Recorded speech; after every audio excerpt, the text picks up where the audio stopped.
Hey, this is Annex, and I'm going to go over in this tutorial the different effects I have on the different parts of my kick and why I have those on that particular part of the kick in the order I have them on. So if you missed my last tutorial, it probably will help you to watch it, I hope. So in that one, I made this diagram, and I also made an image for this that's on my website that you can look at. And this goes over the three main parts of the Frenchcore, or also the hardcore kick, but slower in slightly different ways, according to the bar lengths you have and also the BPM. So in the last tutorial, I said, okay, how do we go from 200 beats per minute to bars for our kick? And the kick is in three segments. So you have the talk or the attack, which is going to be the bass, and also the click, the initial transients. Then you have the mid happening, which gives you the body of the kick. And then you have the high or the tail end, which gives you a lot of like stereo excitements and that sort of stuff. And when you're working at 200 beats per minute, the kick itself, in any genre, but it will be 300 milliseconds. And that translates to 1.2 bars because we have 4 kicks per bar, and that's how we get 4/4 because every kick is a quarter note. Just going back to arrangement view quickly. I'm trying to make these videos shorter and then I just keep talking. So if they bore you, I'm sorry that I keep explaining stuff. So these are 4 kicks over 1 bar. This is not the kick I'm working with, it's a peacock kick, but you see this way. Yeah. So we have 1, 2, 3, 4 kicks per bar. So 4 beats per bar. And then when we translate what we're looking at here to in the DAW, so I have 3 tracks. I have my talk or my attack track here in this column. Beside that, I have the mid, so the body of the track of the kick. And then I have the high here, so like the tail end of the kick. And in Ableton, I can group them all together. I literally just go Control G when I have these selected, and it makes this nice little group. And the benefit of doing this is I can control the volume of my kick as a whole, and I can also control the volume of the various parts of my kick. So if I want to kind of reduce the mid of the kick to make it more like a hard tech sound instead of a hardcore sound, then I can just literally reduce the volume here, and it reduces the gain of this track accordingly. Also, when you group them together this way, you can kind of put effects, on the kick, just like as a whole. So you're treating it and you're compressing it as like one solid being again, whereas you made it with these 3 different components. Okay, so what do I have on this one? So I started with a sampler, so that's the instrument from Ableton, and I pulled in the talk that I wanted to use. And this was again like the same, so a talk is basically the bass of your kick, and you can see it in kick 2 pretty clearly. I also use kick 2 a lot, but just for this project, I used a sample kick that I pulled in because it was pretty clean. So I took the scale from 100% to 0% because if it's at 100%, it's going to pitch the talk, and that's not what I want. Yeah. Oh, I guess that's because this is playing. Let's do that again.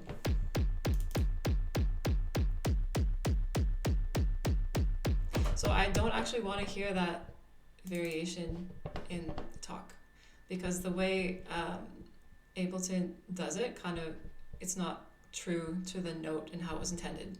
It's good for other stuff, like good for melodies and good for the tail of the kick, but not for this. So I'm using a simpler, and I just put the scale to 0%, and then it doesn't change the pitch of the talk.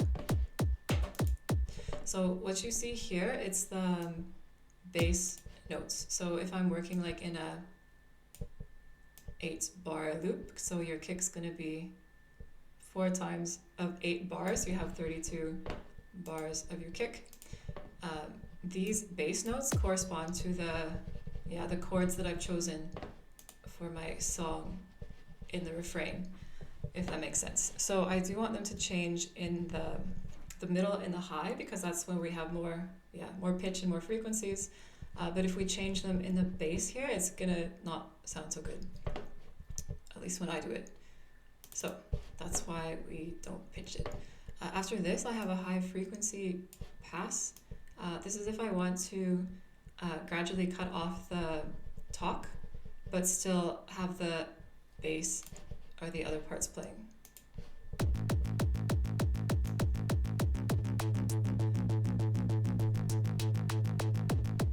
Yeah, that's what that does. I have the low frequency operator that just shapes the waveform.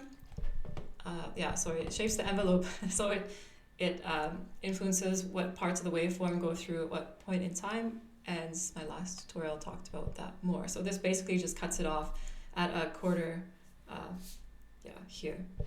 So imagine this is your whole kick in this area, and it cuts it off halfway through halfway. So the LFO is actually operating like here to cut off this part of the attack. Then I have EQ on it, so equalizer or a non-equalizer. I like FabFilter Q a lot for this. For the talk, I'm going to want to raise the fundamental frequency as it's like the root note basically. So I was writing this song in A minor, so the frequencies that correspond to A minor in this really super bass range. I think this is A1. There's A1, A2, A3, A4. It just means which octave you're in on the scale. I think this is going to be A1, and so I make a increase here. It's up to like 6 plus 6 gain. So that means when the kick is playing through this area, it's going to increase plus 6 decibels. And I do kind of the same, but opposite. So when it goes down to about, when it's at 200 hertz, it'll decrease almost 4 decibels. And you might think, why am I not making all the parts of my kick as loud as possible? Because if you do that, none of them are loud. So you want to have like variation within your kick still, and it keeps it dynamic, and that like dynamism is what's going to make it exciting. So this is, you just see the way it moves that way. And like if I pulled that up, it would change the waveform. That's what you saw moving.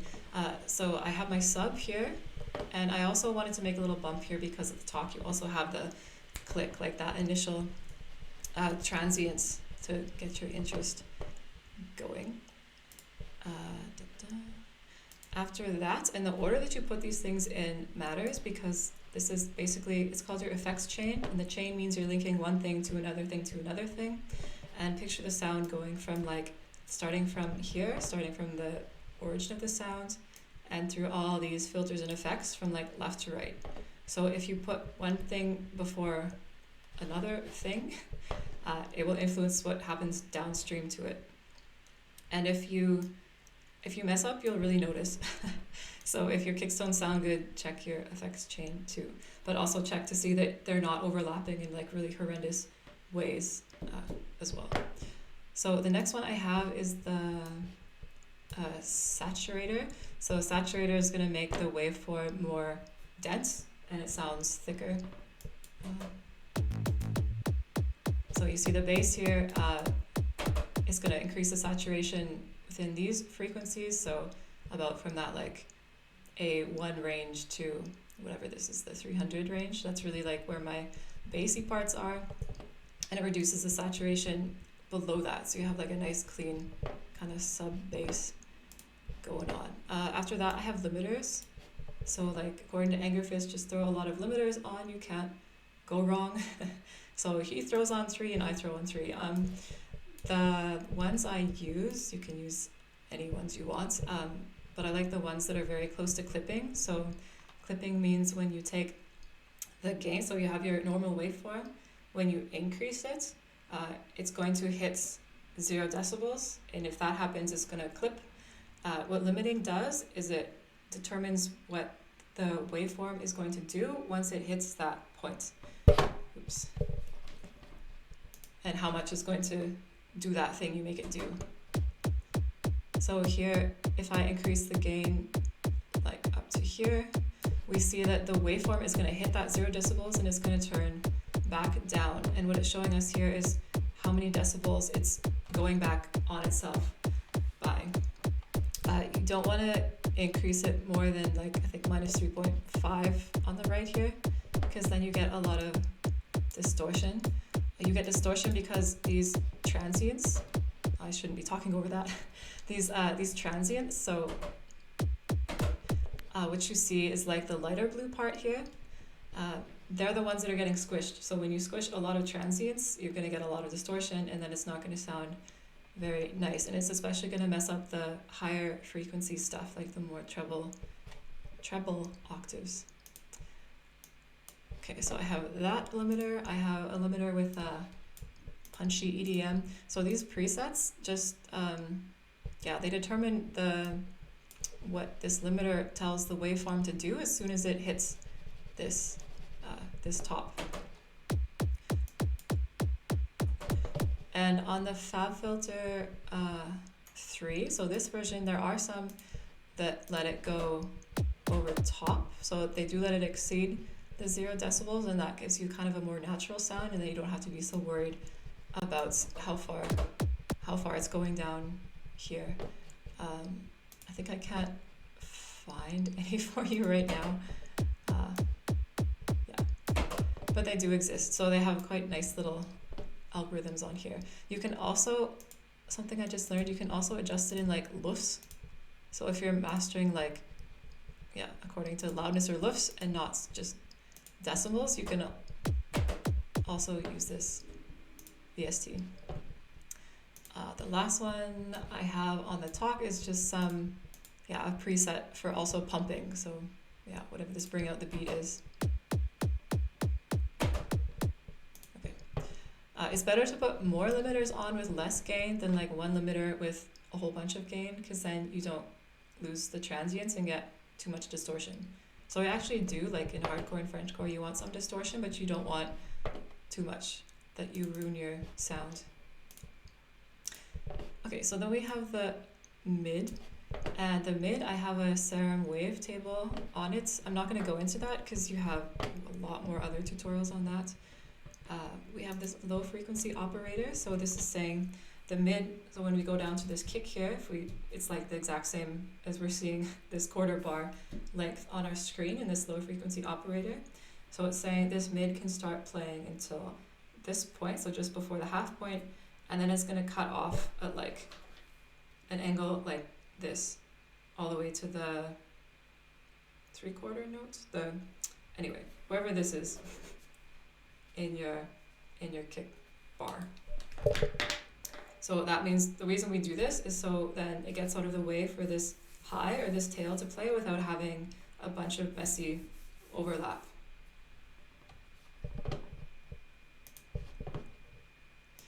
And again, I have a EQ on this part, but remember before, so on the talk we had the EQ giving a bump over here. Now I'm just going to do that a little bit higher because the mid adds body to the kick, so it's basically going to pull out the middle parts. So yeah, it's also like in the middle of the frequency range too that it corresponds to. And then I have a dip here because this stuff over here, I want to leave it cleaner for the high to happen. I could probably put that down an octave too, but whatever. See what's happening. Okay, more important than that is the compressor. So this compressor kind of does the same thing. It's a low frequency operator, so we just want to make sure that these kicks are getting out of the way of each other. So I have, when you play it here, you can see what it's doing. So a compressor is basically like a limiter, it's just less severe. So it's not going to push it down so hard on itself as a limiter does, but it still does reduce the gain according to as you set it, so like a limiter does. This is what gives you the pumping.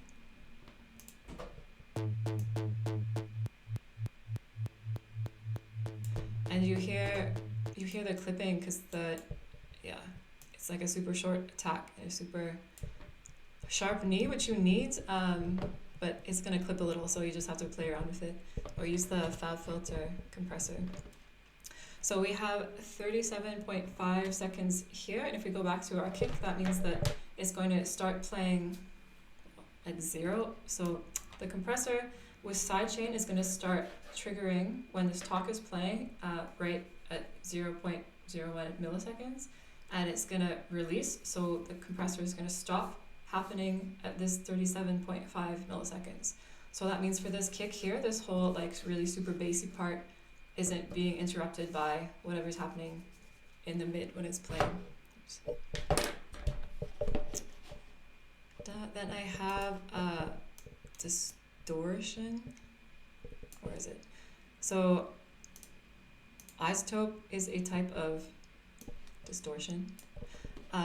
There's some really weird ones, but just if you add a gentle one, it's quite subtle and nice.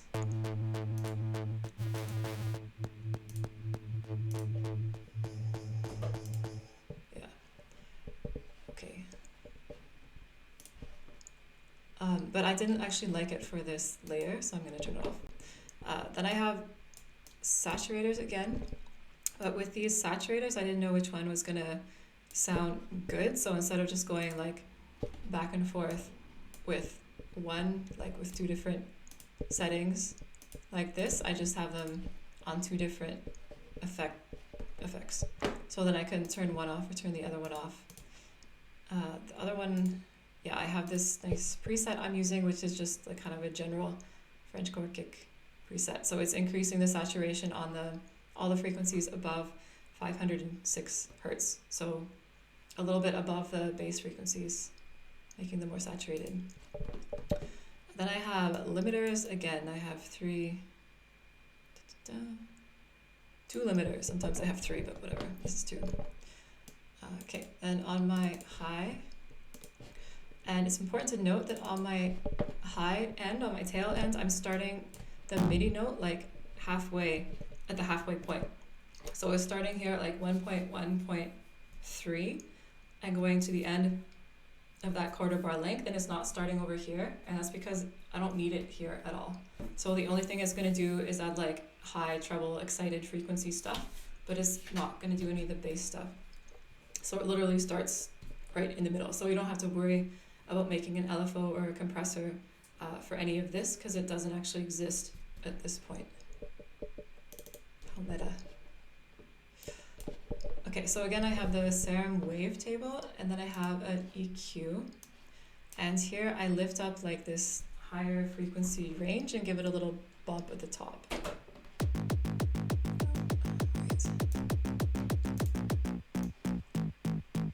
Yeah, so by itself it just sounds like bass, but with the rest of the kick going on, it's a kick. These parts I'm pulling down here are parts that, like, around the 300 hertz range, stuff can get pretty muddy, so that's why I take this down a little bit. I think I had some other instruments playing here, but you can also like do a sweep, like pull this frequency band up, and where you hear like that, like a really not nice sound, when you hear really not nice sound over that, you can take it down. Sorry, I was talking over my sound again. Anyway, so this is how I EQ'd the high tail, and after the EQ again I have a compressor, but I have a compressor this time for the middle. So this means it's sidechained with the audio signal from this mid track. So whenever this mid track is playing, it's going to reduce the waveform, the decibel, so the gain of this high track by, well, this is infinity. So meaning you're not going to hear this high track at all when this mid track is playing, so long as it's, yeah, starting from 0 milliseconds here. So this is when this sidechain compressor starts in this case. Ignore this. This is when it starts, because where it's, this is where the high starts, and it's going to go for 24 milliseconds this direction. So it would be like, what is it? 174.8 milliseconds that it stops playing at. So that would be just getting rid of this part here that's kind of ugly and you don't want overlapping. So this would mean that when the time gets to here, the mid will stop playing and you only hear the high, at least talking about the kick. So then you get rid of all this junk overlap, if that makes sense. In the other tutorial, I talked about how the milliseconds correspond to notes. So this, 24 milliseconds is even smaller than a 1/32 note. Your mind, I heard, can't kind of understand anything that's less, or tell the difference between anything that's less than 30 milliseconds long. So I'm not worrying too much about stuff that's lower than that, but yeah, those are, so anything with milliseconds here, you can also, think about how it relates to notes and your note length and your kick structure and the bars it's going over. Okay, this LFO tool is redundant because we already, remember, we started the kick in the middle because we started the MIDI clip only playing here, so we don't need it. If we went like this, then we would shape it up to the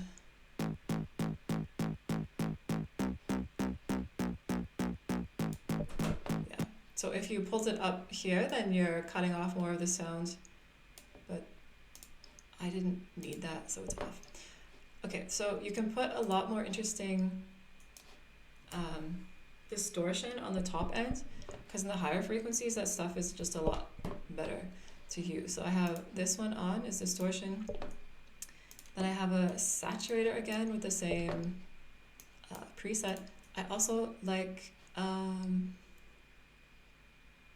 this acoustic drum temper is nice, and the crispy fats one is nice. You can get like some cool industrial sounding kicks just using that. You can also try a phaser.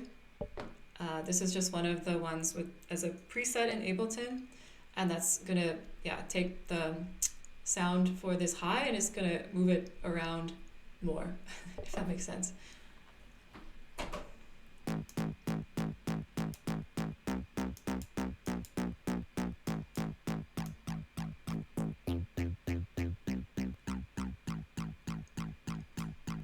So don't go too crazy because it can sound pretty bad.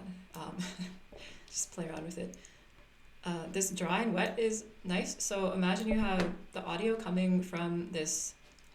So your audio is coming all the way from this instrument, the serum wavetable, through the EQ, through the compressor, through the LFO, through the distortion, and through the saturator. And then at the point that it comes to come into the phaser, imagine you have two streams. So you have a dry stream, which is actually going to bypass the phaser here, and you have the wet stream, which is what's going to be affected by the phaser. And those together make 100% of that stream, and you can influence how much is the proportion of the dry to the wet, meaning how much effect is happening on that audio stream. So if it's totally 100%, then the effect is applied to the whole wave, audio stream, blah, and if it's 0, it's applied to none. So it's nice to do like in between of that. The last thing I have, of course, second last thing, is limiters, like just a ton of limiters everywhere.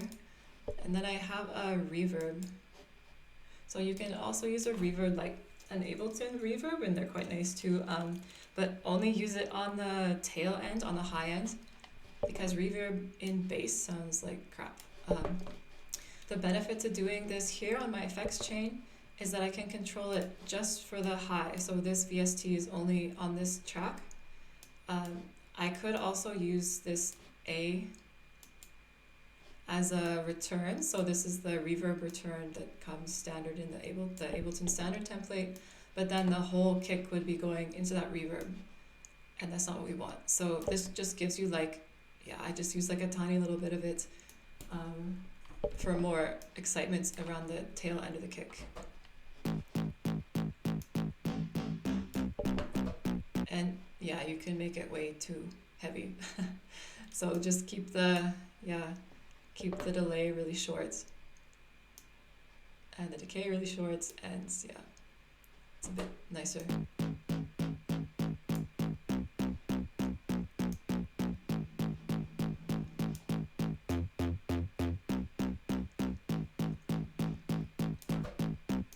And you can even add like gates after this. So in noise gates, it does the same thing as a limiter, just for the residual sound. So not at the highest point, but at the lowest points of your, yeah, the waveform. So you don't have all like that trailing mud bleeding out into your next kick. So then every kick is like its own little, yeah, independent entity, if you will. Okay, so I showed you the effects on each of those tracks, and then going back to the kick. So again, I have my equalizer, but this is for the kick as itself. And so now what we're seeing, this is basically like this in front of us. So it's automated, so when the talk increases, like when the kick starts, it's going to increase the EQ for that. And as we go over time, so we go from the talk to the tail, then it decreases this part and increases this part in volume. So it's just like accentuated, but it's basically the same thing as the sidechain compression or the LFO. It's just a little more like nuanced with the frequencies, because you can really fine tune it with the EQ. Oops.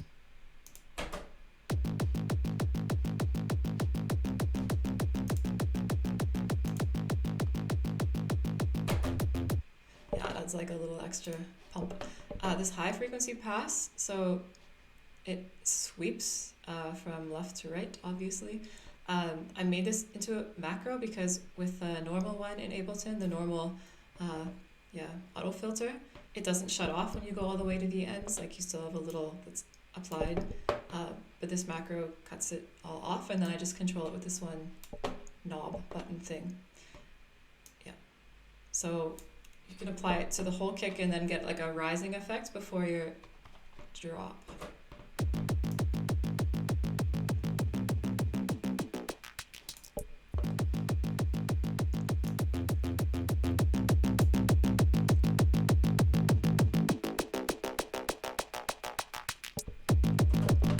Great.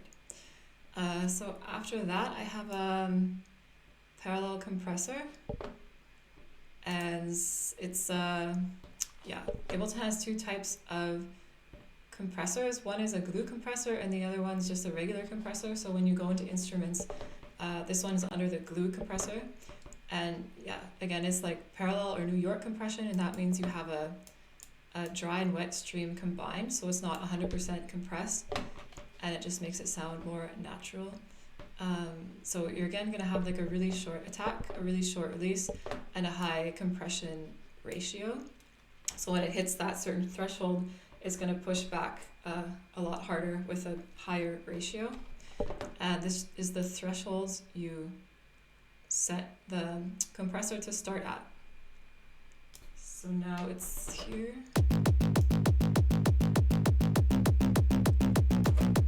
So that is nothing when it's too high.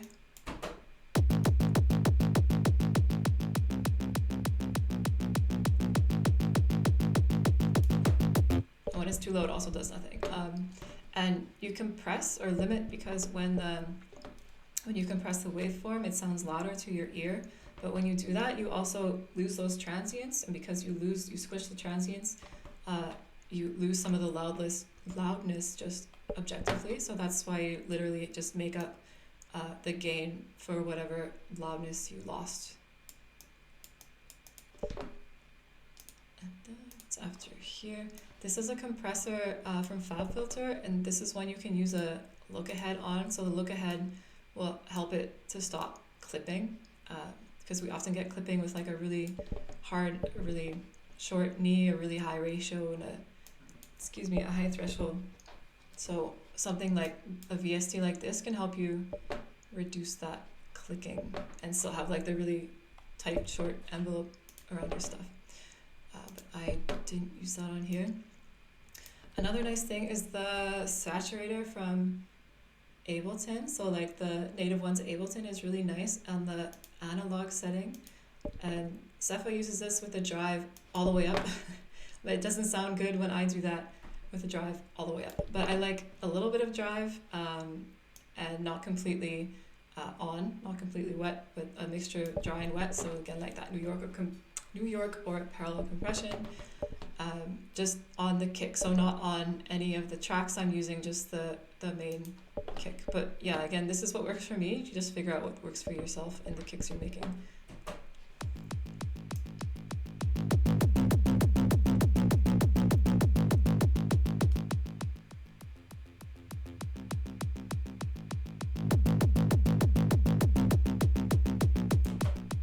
Yeah, when you see this like red part here, like this is kind of a gain meter.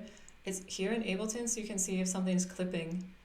So if it's hitting that 0 decimal point, and when it does that, you get distortion happening. So the more red, like when you see red, it means it's clipping, and it doesn't sound good with my kicks, but apparently it sounds good with his kicks. So yeah, you can try it out yourself. Then again, I have limiters.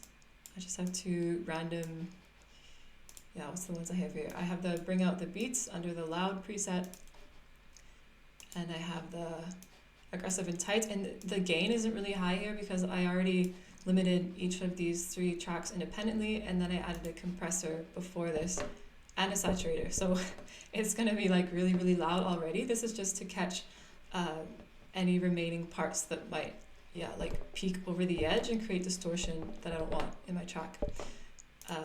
Yeah, just the last thing here, I have a utility. This is like a little Swiss Army knife of Ableton. You can make the bass mono. So that means anything under, in this case it was 120 hertz.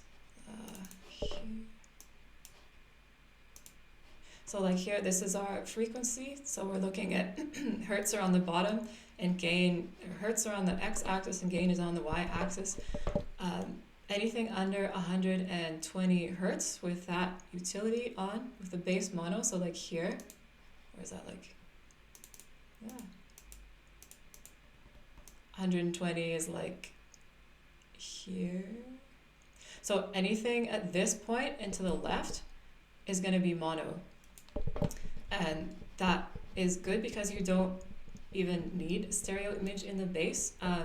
So stereo, think of your like a DJ and you're in front of a crowd, so you're on the stage and the crowd goes around like this in front of you. The stereo image is how that sound spreads across that like semicircular space, and when you have mono, it's just basically hitting like right in the middle with one sound stream and none of the stereo dynamic. So with the talk on the kick, you really want to have that in mono, so we have the bass in mono for that reason. And this endless smile thing, it's just kind of a lifter, so I use it before the drops. So if I have my my bass on, so the bass is this mid plus the high, that's what I would call my bass, and then I would have something like the bass on before my drop, so when it's rising, and this endless smile is just gonna help pull it up a little more.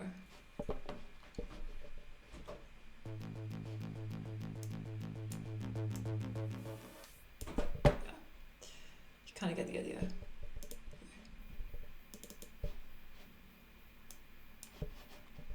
Let me try that again.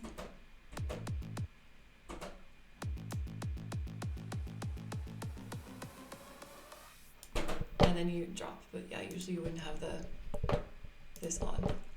Anyway, that's for another tutorial. I hope I didn't talk too long again. I always talk too long. So here we built upon the last tutorial. We looked at the kick as a whole, and then with like 3 different parts to it, and those parts correspond to millisecond time intervals, and they also correspond to bar lengths. And to those 3 different parts, so we have the talk, we have the middle, and we have the high. We create different sound envelopes to shape which part of these are playing at which time, so they don't overlap. And I also talked about the effects and the order of effects I have on each of these tracks. And on the more bass tracks, we want to have less effects and more mono. And on the high tail ends, of the tracks, but also the part on your kick. You want to have more movement and more stereo image and more treble stuff. So that just makes like a really solid kick, with a significant middle, so it has a lot of body, but it also has a lot of bass, but it has a lot of like cool stereo melodic sound to it. So I think that's what makes Frenchcore cool. Then I took all those together and I grouped them, and we have an EQ, high frequency pass, a compressor, saturator, and a limiter, and we made the bass mono. And those are basically the only things you need to have on your kick tracks. It just more or less keep them in that order, because if you mess up the order, you can really mess up the sound that comes out of it, because it matters the chain that you make, how the sound sounds. But I hope this helps you. Good luck. Let me know if you have questions in the comments. I actually recorded this tutorial once before, and then I realized my timing was wrong, so I had to do it all again. So this is the second time I've recorded this tutorial. Let me know if you need help with something else, and hopefully I can do that tutorial for you too. Okay, thanks.